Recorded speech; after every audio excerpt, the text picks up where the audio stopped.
Retired IPS అధికారి AB వెంకటేశ్వరరావును AP police housing corporation chairman గా నియమిస్తూ ఏపీ ప్రభుత్వం 2 రోజుల క్రితం ఉత్తర్వులు జారీ చేసింది. 2019-24 మధ్యకాలంలో వైసీపీ ప్రభుత్వం ఉన్న టైంలో పలుమార్లు సస్పెన్షన్ వేటు ఎదుర్కొన్నారు. ప్రభుత్వం తనను వేధిస్తున్న తీరుపై న్యాయ పోరాటం చేసి చివరికి పై చేయి సాధించారు కూడా. ఆయన రిటైర్మెంట్ చివరి రోజున పోస్టింగ్ ఇవ్వాల్సి వచ్చింది కూడా. ఇక ఆయన రిటైర్ అయిన 4 రోజులకే ఏపీలో కూటమి ప్రభుత్వం అధికారంలోకి వచ్చింది. దీంతో ఏబీవీ విషయంలో కూటమి ప్రభుత్వం ఏ నిర్ణయం తీసుకుంటుందనే అంశం ఆసక్తికరంగా మారింది. ఈ నేపథ్యంలో తాజాగా ఏపీ ప్రభుత్వం జారీ చేసిన ఉత్తర్వులపై అటు సోషల్ మీడియాతో పాటు ఇటు ఆయా పార్టీ వర్గాల్లో పెద్ద చర్చే నడుస్తోంది. ఏబీవీకి కూటమి ప్రభుత్వం న్యాయం చేసినట్లుగా చెబుతున్నా ఒక రకంగా ఆ పోస్టు ఇవ్వడం ఆయన స్థాయికి సరిపోదనే అంశం ఒకటి కాగా, ఆ పోస్టును ఆయన తీసుకునేందుకు సుముఖంగా ఉన్నారా లేరా అనే అంశం కూడా చర్చకు వస్తోంది. ఆ వివరాలేంటో చూద్దాం. 1982 బ్యాచ్కు చెందిన ఏబీవీ రిటైర్ అయ్యే నాటికి డీజీ హోదా పొందారు. గతంలో వివిధ జిల్లాల్లో సమర్థ అధికారిగా పేరు తెచ్చుకోవడంతో పాటు విజయవాడ నగర పోలీస్ కమిషనర్, నిఘా విభాగాధిపతి, ఏసీబీ డీజీ వంటి కీలక పోస్టుల్లోనూ బాధ్యతలు నిర్వహించారు. అంతా సవ్యంగా జరిగి ఉంటే ఆయన డీజీపీ అయ్యేవారని కూడా చెబుతున్నారు. అయితే 2019 ఎన్నికల్లో వైసీపీ అధికారంలోకి వచ్చి రాగానే ఆయనపై వేధింపులు మొదలయ్యాయి. నిఘా పరికరాల కొనుగోలు అంశంలో అభియోగం మోపుతూ వైఎస్ జగన్ ప్రభుత్వం ఆయన్ను సస్పెండ్ చేసింది. 2020 ఫిబ్రవరి 2 నుండి 2022 ఫిబ్రవరి 7వ తేదీ వరకు మొదటిసారి, 2022 జూన్ 28 నుండి 2024 మే 30 తేదీ వరకు మరోసారి సస్పెన్షన్ వేటు వేసింది. అంటే 2020 ఫిబ్రవరి నుండి 2024 మే 30 వరకు చూస్తే ఆయన కేవలం 3 నెలలే సర్వీస్లో ఉన్నారు. మిగతా టైం అంతా సస్పెన్షన్లోనే ఉన్నారు. దీంతో వైసీపీ ప్రభుత్వం తీసుకున్న ఈ నిర్ణయాలపై ఏబీ వెంకటేశ్వరరావు న్యాయ పోరాటం చేశారు. 1-2 సార్లు వైసీపీకి అనుకూలంగా ఉత్తర్వులు వచ్చినా చివరికి ఏబీవీ పైచేయి సాధించారు. ఏబీవీపై ఉన్న సస్పెన్షన్ను ఎత్తివేస్తూ హైకోర్టు కూడా ఉత్తర్వులను జారీ చేసింది. దీంతో తప్పనిసరి పరిస్థితుల్లో ఆయన రిటైర్మెంట్ చివరి రోజున అంటే 2024 మే 31న ప్రింటింగ్ అండ్ స్టేషనరీ డీజీగా నియమిస్తూ ఆనాటి వైసీపీ ప్రభుత్వం ఉత్తర్వులు జారీ చేసింది. అయితే వైసీపీ ప్రభుత్వం అధికారంలో ఉన్న టైంలో ఆయనపై మోపిన అభియోగాలు నిరూపించలేకపోగా ఏబీవీని కావాలనే టార్గెట్ చేసింది కూడా. దీనిపై గతంలో ఆయన పలుసార్లు మీడియాతో ఓపెన్ గానే మాట్లాడారు. ఇక టీడీపీ ప్రభుత్వం అధికారంలోకి వచ్చాక ఏబీ వెంకటేశ్వరరావు సస్పెన్షన్ కాలాన్ని సైతం క్రమబద్ధీకరిస్తూ విధులు నిర్వహించినట్టుగా పేర్కొంటూ జనవరి 28వ తేదీన ప్రభుత్వం ఉత్తర్వులను జారీ చేసింది. అంతేకాకుండా ఆయనపై నమోదైన అభియోగాలకు సంబంధించి సరైన ఆధారాలు లేవని విచారణను వెనక్కు తీసుకుంటున్నట్లు పేర్కొంది. అంటే సస్పెన్షన్ వేటు పడకపోతే జీతభత్యాలు, అలవెన్స్ రూపంలో ఏబీవీ ఎంత మొత్తమైతే తీసుకుంటారో ఆ సొమ్ము ఏబీవీ అకౌంట్ కు జమ చేస్తారు. ఇక కూటమి ప్రభుత్వం పోలీస్ హౌసింగ్ కార్పొరేషన్ చైర్మన్ గా ఆయనకు పోస్టింగ్ ఇచ్చింది. ఆయన ఓ పోస్ట్ లో 2 ఏళ్లు ఉంటారు. ఇక్కడే అసలు చర్చ మొదలైంది.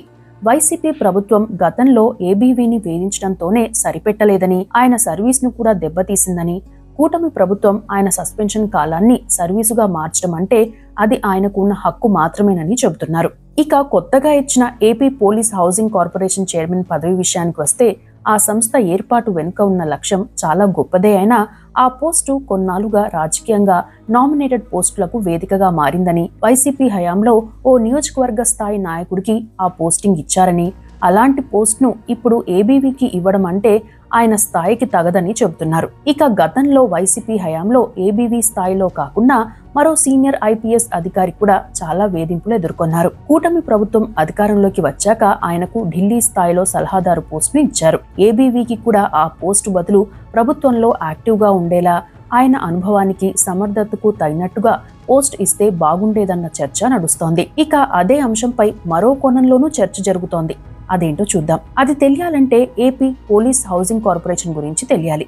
ఆ పోస్ట్ను ఆయా ప్రభుత్వాలు నిర్వీర్యంగా మార్చాయి తప్ప ఆ పోస్టుకు ఉండే ప్రాధాన్యం వేరు. ఆ పోస్టులో గనుక సరైన వ్యక్తి ఉంటే పోలీసు శాఖకు సంబంధించి ఎన్నో సంస్కరణలను చేపట్టవచ్చు. ఉమ్మడి ఏపీలో 45 ఏళ్ల క్రితం ఈ కార్పొరేషన్ ఏర్పాటైంది. పోలీస్ స్టేషన్ల నిర్మాణం, ఆధునీకరణ, పోలీస్ కుటుంబాలకు సంక్షేమ కార్యక్రమాల అమలు, పెన్షన్, ఇన్సూరెన్స్లతో పాటు పోలీసులకు క్వార్టర్లు, ఇళ్ల నిర్మాణ బాధ్యతలు ఈ కార్పొరేషన్ పరిధిలోనే ఉంటాయి. ఈ కార్పొరేషన్ సమర్థంగా పనిచేస్తే ఎలా ఉంటుందో తమిళనాడును ఉదాహరణగా చెప్పవచ్చు. కొన్ని ఆరోపణలు మినహాయిస్తే గత 30 ఏళ్లుగా Tamil Nadu police housing welfare corporation పరిధిలో ఓన్ యువర్ హౌస్ పేరుతో పోలీసులకు సొంత ఇంటి పథకం సక్సెస్ఫుల్ గా అమలవుతోంది. జయలలిత సీఎంగా ఉన్నప్పుడు ఈ పథకాన్ని తీసుకొచ్చారు.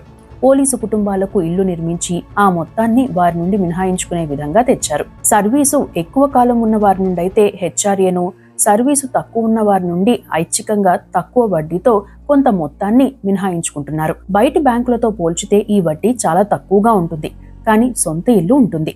దీంతో పోలీసు కుటుంబాలు నిశ్చింతగా ఉండే అవకాశం కల్పించారు. ఒకవేళ ఏపీలో కూడా అటువంటి సంస్కరణలు చేపడితే దాదాపు 90,000 మంది పోలీసు కుటుంబాలకు ఉపయోగం ఉంటుందని, అదే సమయంలో స్టేషన్లను ఆధునీకరించడం కూడా చేయవచ్చని చెబుతున్నారు. ఒకవేళ ఏబీవీ చైర్మన్ పదవి స్వీకరించి ఇటువంటి కార్యక్రమాల్లో 1-2 పూర్తి చేసినా ఆయన మరోసారి సమర్థవంతమైన అధికారిగా నిలుస్తారనే చర్చ నడుస్తోంది. అయితే ఇదంతా కేవలం చైర్మన్ ఒక్కరే చేయలేరు. ఆ సంస్థ ఎండీతో పాటు ఇతర ముఖ్యమైన అధికారులు, సభ్యులు అంతా సహకరించాలి. ప్రభుత్వం నుండి కూడా సహకారం ఉండాలి. అంతేకాకుండా ఈ సంస్థ పూర్తిగా ట్రాన్స్పరెంట్ గా పనిచేసినప్పుడే ఆ లక్ష్యం నెరవేరుతుంది. కానీ గతంలో ఈ కార్పొరేషన్ పై కొన్ని ఆరోపణలు వచ్చాయి. ఉమ్మడి ఏపీ ఉన్న టైంలో పనిచేసిన కొందరు అధికారులు ఇంకా ఈ వివాదాల నుండి బయటపడలేదు కూడా. ఇక మూడో ముఖ్యమైన అంశం ఏంటంటే అసలు ఈ పోస్ట్ తీసుకునేందుకు ఏబీవీ అంత సుముఖంగా లేరని చెబుతున్నారు. ఈ పోస్ట్ ఇచ్చే ముందు ఏబీవీని ప్రభుత్వం తరపున కొందరు సంప్రదించినా ఆయన ఆసక్తి చూపించలేదని, దీంతో ప్రభుత్వంలో ఉన్న 2 కీలకమైన అధికారులు ఆయన్ను ఒప్పించే బాధ్యతను తీసుకున్నారని చెబుతున్నారు. ఆయన ఈ పోస్టుపై సుముఖంగా ఎందుకు లేరనే విషయాన్ని కూడా చూద్దాం. ఆయనపై నిరాధారంగా అభియోగాలు మోపడంతో పాటు ఉద్దేశపూర్వకంగా వేధించిన వారిపై ప్రభుత్వం మారినా ఇప్పటి వరకు ఎటువంటి చర్యలు లేవు. కూటమి ప్రభుత్వం అధికారంలోకి వచ్చి 8 నెలలు దాటింది. అయినా సీనియర్ అధికారులకు నిరాధారమైన అభియోగాలు మోపి ఫ్యాబ్రికేటెడ్ డాక్యుమెంట్లు సృష్టించిన అధికారులపై కనీస చర్యలు లేకపోగా కనీసం నోటీసులు కూడా ఇవ్వలేదని, అప్పుడు వైసీపీ ప్రభుత్వంలో ఇప్పుడు కూటమి ప్రభుత్వంలో ఏబీవీ ఒంటరిగానే పోరాటం చేసేందుకు సిద్ధమయ్యారని, బిజినెస్ రూల్స్ అతిక్రమించి మరీ తనను వేధించిన అధికారులపై న్యాయ పోరాటానికి సిద్ధమయ్యారనే చర్చ ఇప్పుడు నడుస్తోంది. ఈ టైంలో కొత్త పోస్టు తీసుకుంటే తాను మళ్లీ కొన్ని పరిమితులకు లోబడాల్సి వస్తుందనే అభిప్రాయం ఆయనకు ఉందని, అంతేకాకుండా గతంలో ఏపీ పోలీస్ హౌసింగ్ కార్పొరేషన్ లో జరిగిన కొన్ని ఇష్యూస్ మళ్లీ తమ మెడకు చుడతారనే అభిప్రాయంతో ఆయన ఉన్నారని తెలుస్తోంది. ఇక సోషల్ మీడియాలో వస్తున్న మరికొన్ని కామెంట్లను చూద్దాం. కూటమి ప్రభుత్వం ఇచ్చిన పదవిని ఏబీవీ గనుక తిరస్కరిస్తే ధిక్కారం కిందకు వస్తుందని, ఆయన ఈ పదవిలో 2 ఏళ్లే ఉంటారని, తరువాత అవసరమైతే మరింత ప్రాధాన్యం దక్కుతుందని చెప్పేవారు ఉన్నారు. ప్రభుత్వం ఇచ్చే పదవిని తిరస్కరిస్తే ఆయనకు మళ్లీ ఏ పదవి కూడా దక్కదని, అదే సమయంలో ఒక రిటైర్డ్ ఐపీఎస్ అధికారి పోలీస్ హౌసింగ్ కార్పొరేషన్ చైర్మన్ గా పదవిని గనుక రిజెక్ట్ చేస్తే కింద స్థాయిలో ఉండే పోలీసుల ఆశలపై నీళ్లు చల్లినట్లవుతుందనే చర్చ కూడా నడుస్తోంది. గతంలో నిజంగానే వైసీపీ ప్రభుత్వం వేధించి ఉండవచ్చని, అయితే ఆయన తన ప్రాధాన్యం చూసుకోవడంతో పాటు పోలీస్ హౌసింగ్ కార్పొరేషన్ లక్ష్యాలను కూడా చూసి ఆ పదవిని స్వీకరించవచ్చు కదా అని మరికొందరు కామెంట్స్ చేస్తున్నారు. ఇక ప్రభుత్వంలో ఎవరు ఉన్నా ఏ నిర్ణయానికైనా ఓ ప్రొసీజర్ ఉంటుందని, ఆయన సస్పెన్షన్ కాలాన్ని రెగ్యులరైజ్ గా చూపాలంటే ఆ కాలాన్ని కంపల్సరీ వెయిట్ గా చూపాలని, అందుకే ఇన్ని రోజులు పట్టిందని చెప్పేవారు ఉన్నారు. మొత్తంగా చూస్తే ఏపీలో మరోసారి ఏబీవీపై పెద్ద చర్చ జరుగుతోంది. ప్రభుత్వ నిర్ణయానికి రకరకాల కోణాలు ఆపాదించేవారు ఉన్నారు.